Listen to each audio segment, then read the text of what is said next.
Hello, this is Dave Sugarbaker, and another Sunday has rolled around, so I have another sermon to share with you. The date today is May 7th, 2023, and this is the tail end of a very familiar teaching story that Jesus used.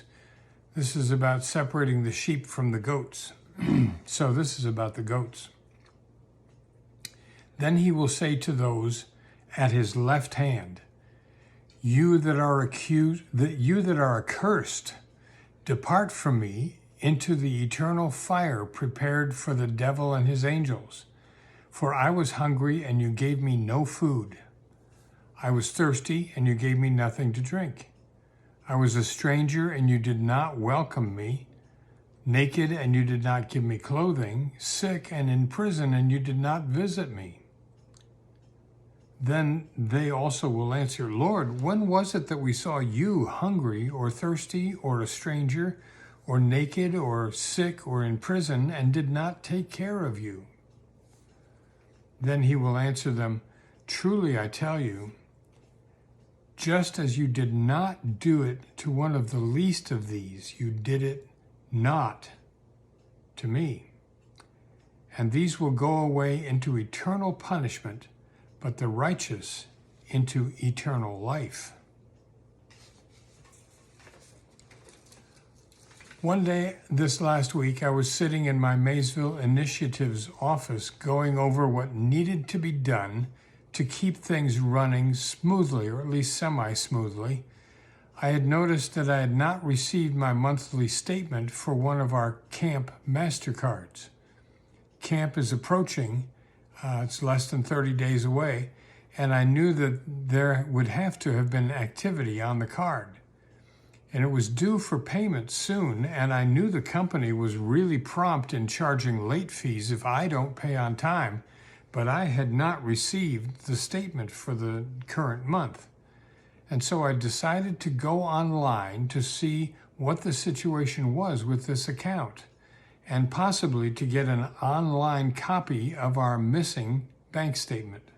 Not bank statement, but credit card statement.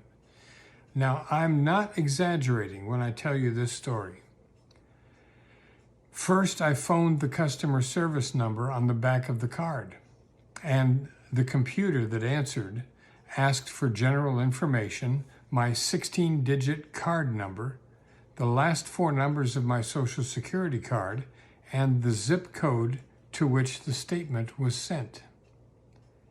And then I tried to explain my situation to the machine, but I knew there was no way that it was going to be able to deal with my predicament. And I was right, and the machine finally transferred me to a live person. Her name was Sarah. The first thing Sarah asked was for my 16-digit card number that I had just given to the computer, the last 4 numbers of my Social Security card, and the zip code to which my statement was sent. So I told her all that information, and then I explained my problem. Well, Sarah said, let's get you on your online banking account. What is your username and password? To my knowledge, I had never before tried to access any information about this card online. I had no clue what my username or password might be. And so Sarah and I tried every permutation of my first and middle and last names that either of us could conjure up, and nothing worked.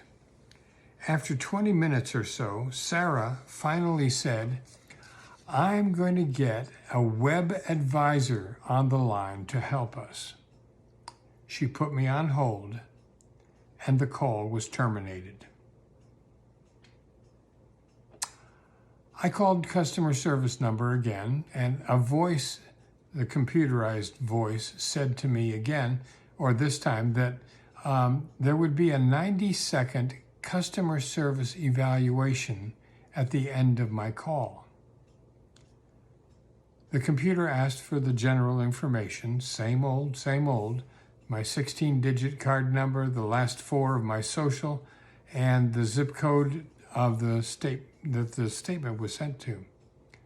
The computer was absolutely no help, and I asked for a live representative. The first thing this new representative needed was everything that I just recited to the computer. My 16-digit card number again, the last 4 numbers of my Social Security, and the zip code of my recent statement. I told her I wanted to access my statement online so that I could make a payment because I didn't get any statement in the mail.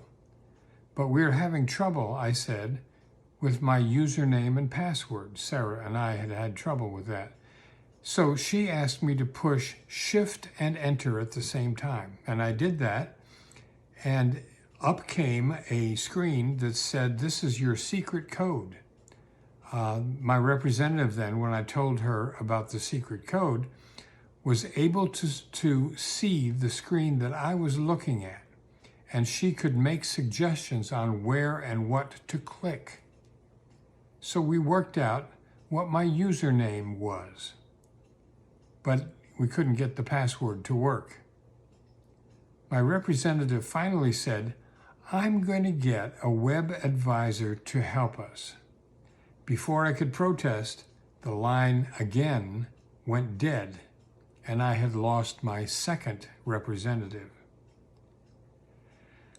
I called the card number the phone number on the back of the customer service, the credit card. My blood pressure was up by this point. A machine again answered and warned me again about the customer service questionnaire at the end of the call.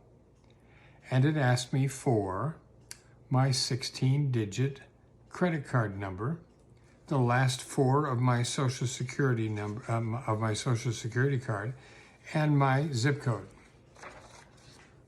Now this time I didn't even let the computer give me my options. I just quickly asked for a live human being. I just kept saying, "I want a representative, I want a representative." I could feel my frustration rising, but I tried really hard not to take it out on the human beings on the other end of this telephone line. When my third brand new representative came on, guess what she asked for? After she had the basics, the same old, this representative got me to push Shift and Enter again, and soon was guiding me to click on this or that. To verify my identity, she sent a secret code to my phone, which I retrieved and recited back to her. We still couldn't get any password to work, and she suggested that we get a web advisor on the line, but I wasn't going to fall for that. I stopped that. No, don't do that. Suddenly, for no apparent reason, a fresh copy of my long-lost April statement appeared on my screen. And in shock and awe, I said, "Wow." And she said, "What's wrong?" I said, "Nothing. I have what I need." And before anything else could go wrong, I hit print on the computer to get a hard copy of the statement. The line went dead again. And then I heard the beginning of the customer service survey. Please tell us what your experience was like calling our customer service line. If you are highly satisfied with your service, press 1. If you are somewhat satisfied with your service, press 2. If you are somewhat dissatisfied, press 3. If you are highly unsatisfied, press 4. I pressed 4.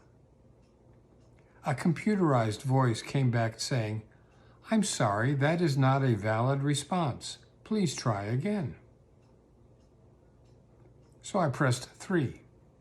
The computer said, "I'm sorry, that is not a valid response. Please try again." At this point, I decided I had no interest in continuing the call, and so I tried to hang up. I couldn't end the call. The computer just kept repeating, "Please try again.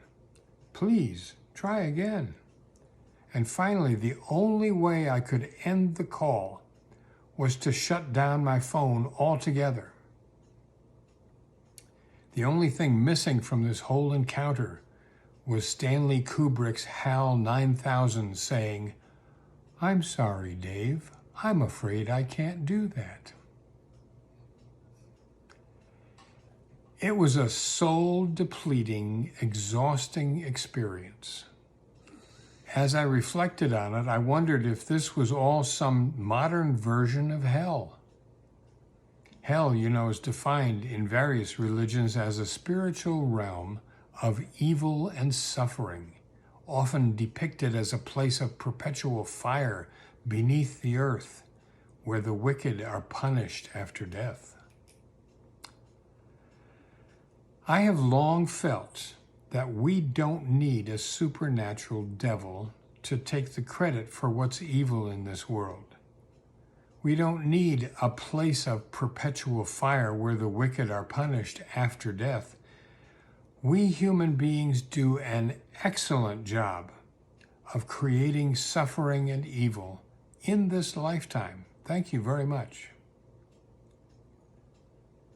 What will happen to us human beings and our continuing human search for justice, mercy, and love after artificial intelligence takes over?